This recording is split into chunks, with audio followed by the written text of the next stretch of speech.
Бирок сизден электоратыңыз сурайбы? Адахан мырза, бай эмессиз, акчаңыз аз болсо эмнеге шайлоого барасыз деп? Мен ушул баягы эмне үчүн барып атат дегенге айтам да. Кечээки президенттик шайлоодо мен далилдедим.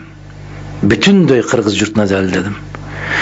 Акчаң болбосо да кадырың болсо, сен кишисиң. Сенин колуңдан келе турган жумушуң болсо, айтар сөзүң болсо, кайнаган жүрөгүң болсо, көкүрөгүң болсо, сен адамсың. Мына уурдагандан калгандары менен 3-чү орунга чыктыңар деп атасыз. Биз 2011-жылкы президенттик шайлоодо мен 2-чи турга чыккам. Муну азыркылар деле билет, БШК деле билет. Мына ошол Борбордук шайлоо комиссиясы дагы 10-жылы бүтүн Кыргызстан өткөн деп азыр айтышып атат. Эрте кечпи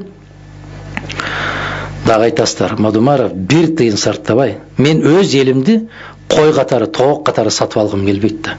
Мен эмнеге чыгып атам? Эмнеге күрөштөн 100 жолу кетким келет. Чарчайсыз. Чарчадым деп айткандан Алла сактасын, бул нашүкүрчүлүк болуп калбасын.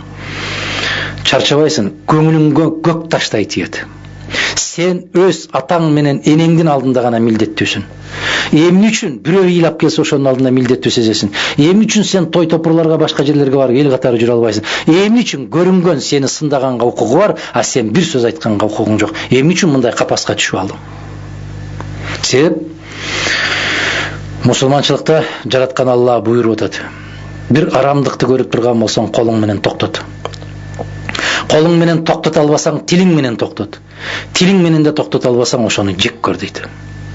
Көрдүңүзбү? А мен Кыргызстандагы арамдыкты көрүп туруп, 6 саным аман туруп, акылым жетип туруп, эмне үчүн мен ошого күрөшпөшүм керек? Демек, мен ун чыкпай ошого күрөшпөй, көзүмдү жумуп, үйдө өз оокатымды өзүм кылып жашап жатып алган болсом, мен кайдыгерликтин туу чокусуна жетип калам.